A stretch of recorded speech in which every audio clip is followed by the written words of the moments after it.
Operation सिंदूर से यह स्पष्ट हो गया है कि भारत का युद्ध केवल पाकिस्तान के साथ नहीं है।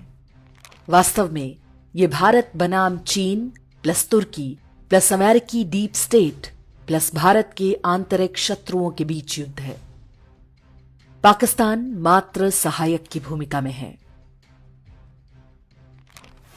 शत्रु की योजना भारत के साथ वही करने की थी जो यूक्रेन ने रूस के साथ किया है।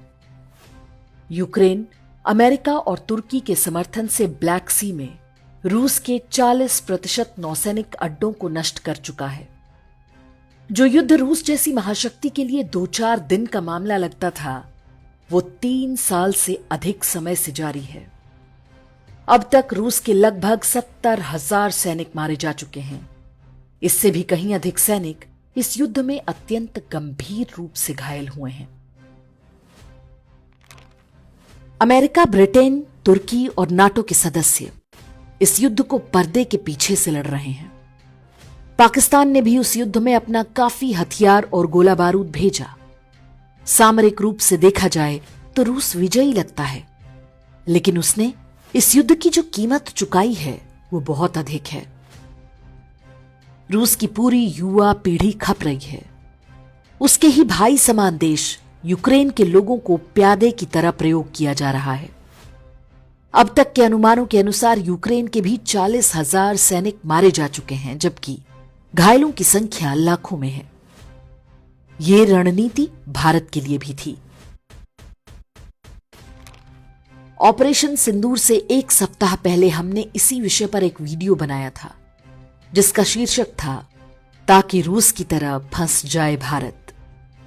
बहुत सारे लोग इस बात से सहमत थे, जबकि बड़ी संख्या में लोगों ने इस दृष्टिकोण के लिए हमारी मंशा पर ही संदेह जताना आरंभ कर दिया। उस वीडियो का लिंक हमने डिस्क्रिप्शन और कमेंट में दे दिया है, आप चाहें तो उसे देख सकते हैं। ऑपरेशन सिंदूर के पहले 3-4 दिन की गतिविधियों ने हमारे उस वीडियो में कही गई बातों पर मुहर लगा दी है। एक शेर सैकड़ों जंगली कुत्तों को मार सकता है, लेकिन वो अंततः स्वयं भी घायल हो जाता है। चीन भारत को विकास से रोकना चाहता है। अमेरिकी डीप स्टेट का भी यही लक्ष्य है। इस शतरंज में पहले उन्होंने बांग्लादेश को मोहरे की तरह बढ़ाया। जब सफल नहीं हुए तो पाकिस्तान को आगे किया।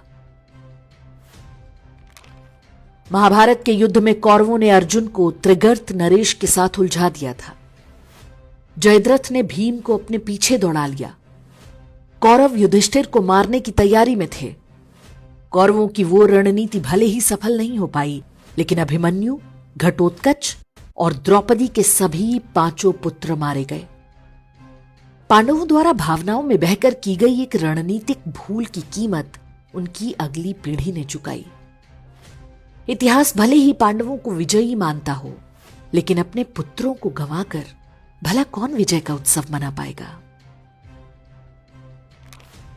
नरेंद्र मोदी के शासनकाल में भारतीय सेना ने जो कारनामे किए हैं, उनकी छाप भारतीय इतिहास में सदियों तक देखने को मिलेगी।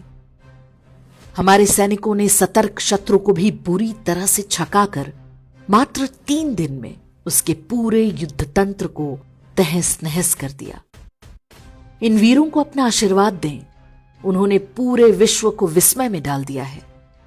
उनके इस युद्ध कौशल ने हमें रूस की नियति को प्राप्त करने से बचा लिया।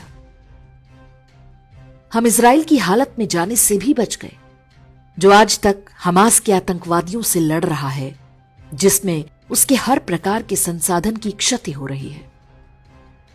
हमने पाकिस्तान के प्रतिरोध को निष्प्रभावी बना दिया, इससे पहले कि चीन को कोई बहाना मिलता या बांग्लादेश पूर्वोत्तर में कोई षड्यंत्र करने पाता।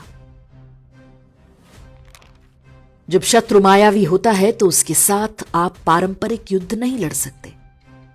विश्व के मानचित्र से पाकिस्तान का समाप्त होना अवश्यंभावी है।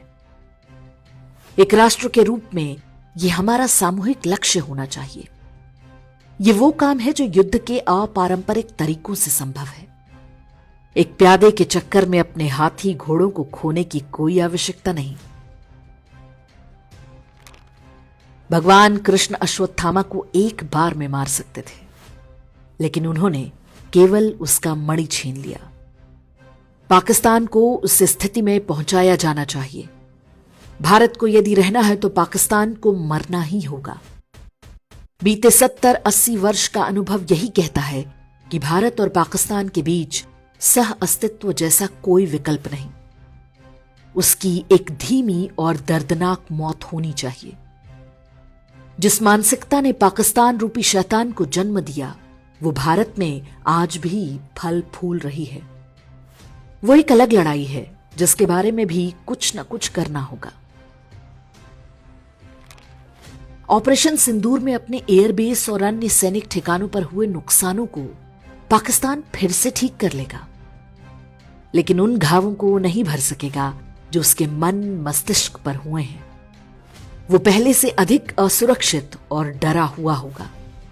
उसके घावों को सड़ते और रिश्ते हम अपने जीवन काल में ही देखेंगे। पाकिस्तान का अंत ही उसके प्रत्यक्ष और अप्रत्यक्ष सहयोगियों की हार होगी।